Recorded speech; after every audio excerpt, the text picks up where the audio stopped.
Everyone, કેમ છો વિદ્યાર્થી મિત્રો? તો સ્ટુડન્ટ્સ, આપણે ધોરણ 6 જેમાં સબ્જેક્ટ ઇંગ્લિશમાં આપણે યુનિટ 3 ગ્રામર સ્ટાર્ટ કરેલું. યુનિટ 3 ગ્રામરમાં આપણે લાસ્ટ લેક્ચરમાં પાસ્ટ ટેન્સનું revision plus new topic future tense વિશે અભ્યાસ સ્ટાર્ટ કરેલો. ફ્યુચર ટેન્સ મીન્સ ભવિષ્યકાળ, જેમાં આપણે ભવિષ્યકાળના ટુ બીના રૂપ, પછી અલગ અલગ ટેન્સમાં વાક્યને કઈ રીતે કન્વર્ટ કરવામાં આવે છે તેના એક્ઝામ્પલ, પ્લસ ભવિષ્યકાળના પુરુષવાચક સર્વનામ સાથે ક્રિયાસૂચક ક્રિયાપદનો ઉપયોગ, તેના કોષ્ટકનો અભ્યાસ કરેલો. ત્યાર પછી નેક્સ્ટ ભવિષ્યકાળમાં એસર્ટી સેન્ટેન્સની વાક્ય રચના કયા પ્રકારની બને છે તે ઉદાહરણ દ્વારા આપણે ડિટેલમાં સમજૂતી મેળવેલી. ત્યારબાદ રિમેમ્બર એટલે કે યાદ રાખો, તેમાં ભવિષ્યકાળ સૂચવતા શબ્દો એટલે કે ક્રિયા વિશેષણો, તેના વિશે પણ આપણે લાસ્ટ વિડીયોમાં અભ્યાસ કરી જ ગયા. હવે ત્યારબાદ નેક્સ્ટ સાદા ભવિષ્યકાળમાં નેગેટિવ સેન્ટેન્સ, તેના વિશે આજે આપણે અભ્યાસ કરીશું. તો તમારી ઇંગ્લિશ ગ્રામરમાં પેજ નંબર 29. તો સ્ટુડન્ટ્સ, પેજ નંબર 29 પર નકાર વાક્યો એટલે કે નેગેટિવ સેન્ટેન્સ, તેના વિશે એક્સપ્લેન કરેલું છે. તો ફર્સ્ટ જુઓ, નેગેટિવ સેન્ટેન્સમાં ઉદાહરણ આપેલા છે.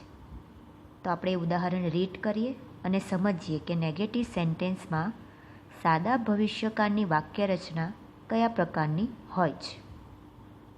First, I will not go to Rajkot tomorrow. હું આવતીકાલે, ટુમોરો એટલે આવતીકાલે, રાજકોટ જઈશ નહીં. વિલ નોટ ગો, એના નીચે અંડરલાઇન કરેલી છે, જેનો અર્થ શું થાય? જઈશ નહીં. Second, Vipul will not play kho-kho. Vipul kho-kho રમશે નહીં. વિલ નોટ પ્લે એટલે કે નકાર વાક્ય છે, એટલે ટુ બીના રૂપ પછી નોટ યુઝ કરેલું છે અને ક્રિયાપદનું મૂળ રૂપ. Next, he will not help you. તે તમને મદદ કરશે નહીં. વિલ નોટ હેલ્પ એટલે કે મદદ કરશે નહીં, એટલે કે નકાર વાક્ય છે તો ટુ બીના રૂપ સાથે આપણે જેમ બીજા કાળમાં જોઈ ગયા કે ટુ બીના રૂપ સાથે ફરજિયાત તમે નોટ લખો, પછી આવે ક્રિયાપદનું મૂળ રૂપ. એ જ રીતે સાદા ભવિષ્યકાળમાં પણ એ જ પ્રકારની વાક્ય રચના છે, ફક્ત ટુ બીના રૂપ જ ચેન્જ થાય છે, જે ભવિષ્યકાળમાં વિલ અને શેલ એનો ઉપયોગ થાય છે. બાકીની વાક્ય રચના જે અન્ય કાળમાં આવે છે એ જ પ્રમાણે હોય છે. તો નીચે જુઓ, નકાર વાક્યની વાક્ય રચના આપેલી છે.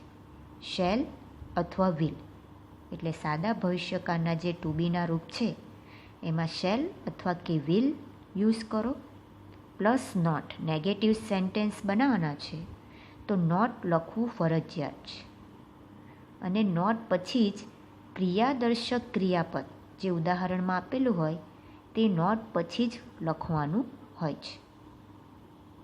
તો અહીંયા નેગેટિવ સેન્ટેન્સમાં સાદા ભવિષ્યકાળની વાક્ય રચના આ રીતે બને છે, ઉદાહરણ દ્વારા સમજાવેલું છે કે કર્તા પ્લસ શેલ કે વિલ પ્લસ નોટ, ક્રિયાપદનું મૂળ રૂપ પ્લસ અન્ય શબ્દો. તો અહીંયા નેગેટિવ સેન્ટેન્સ કઈ રીતે બને તે ઉદાહરણ અને સ્ટ્રક્ચર એટલે કે એની જે વાક્ય રચના માળખું છે તેના દ્વારા સમજાવેલું છે. એકદમ ઇઝી જ છે.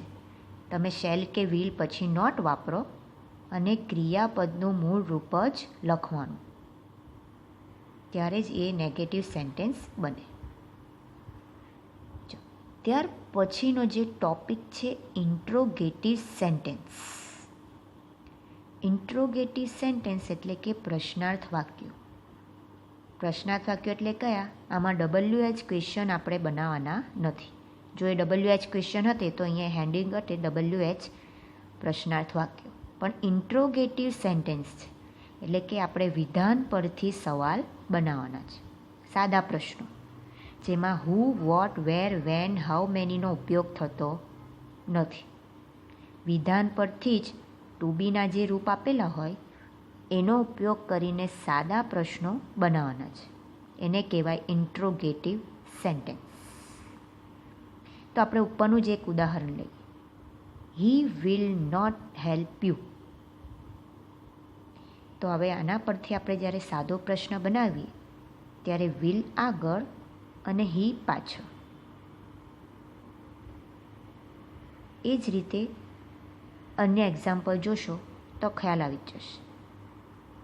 હવે આ વાક્યમાં સીધા પ્રશ્નો જ બનાવેલા છે, વિધાન પરથી પ્રશ્નો બતાવેલા નથી. તો આપણે આ જે સવાલ છે એને પહેલાં વિધાનમાં ફેરવીએ. ધારો કે you will come to my house tomorrow. We shall go to Bhavnagar next week. આ વિધાન વાક્ય છે. Will he help you? Will the decoys attack our village? Shall I phone him in the evening? તો અહીંયા સીધા ઇન્ટ્રોગેટિવ સેન્ટેન્સ જ બનાવેલા છે, એટલે કે પ્રશ્નાર્થ વાક્યો. એટલે વિધાન પરથી પ્રશ્નાર્થ બનાવીએ ત્યારે કઈ રીતની વાક્ય રચના આવે તે નીચે એક્સપ્લેન કરેલું છે. ભવિષ્યકાળમાં પ્રશ્ન વાક્યની રચના નીચે પ્રમાણે થાય છે. વિલ અથવા શેલ વત્તા કર્તા પ્લસ ક્રિયાપદનું મૂળ રૂપ. જેમ કે ઉદાહરણ આપણે જોઈએ એટલે આપણને ખ્યાલ આવશે કે વાક્ય રચના કઈ રીતે બને છે. તો વિલ યુ કમ, તો પ્લસ શરૂઆતમાં છે વિલ અથવા શેલ, પછી જે ક્રિયા કરે તે કર્તા, નામ અથવા સર્વનામ હોય છે, પછી ક્રિયાપદનું મૂળ રૂપ અને અન્ય શબ્દો, અને પ્રશ્નાર્થ વાક્ય છે એટલે પ્રશ્નાર્થ ચિહ્ન કરવું ફરજિયાત છે. પ્રશ્ન વાક્ય બનાવતી વખતે પહેલા પુરુષ એક વચન એટલે કે આઈ, પહેલો પુરુષ એક વચન એટલે આઈ અને બહુવચન એટલે વી. અહીંયા સમજાવેલું છે કે આઈ અને વી સાથે વાક્યની શરૂઆતમાં શેલનો જ ઉપયોગ થાય છે. પણ આ નોંધ પ્રશ્નાર્થ વાક્ય બનાવીએ ત્યારે જ લાગુ પડે છે કે જ્યારે પણ તમે ઇન્ટ્રોગેટિવ એટલે કે પ્રશ્નાર્થ વાક્ય બનાવો ત્યારે જ આઈ અને વી સાથે વાક્યની શરૂઆતમાં શેલનો જ ઉપયોગ થાય છે. આપણે એક્ઝામ્પલ જોઈશું તો ખ્યાલ આવશે. તો સેન્ટેન્સ નંબર 2, શેલ વી. હવે જુઓ સેન્ટેન્સમાં વી આપેલું છે સર્વનામ, પહેલો પુરુષ બહુવચન. તો પ્રશ્નાર્થ વાક્ય બનાવેલું છે એટલે વી સાથે શેલનો ઉપયોગ કરેલો છે. Shall we go to Bhavnagar next week. અને સેન્ટેન્સ નંબર 5, શેલ આઈ.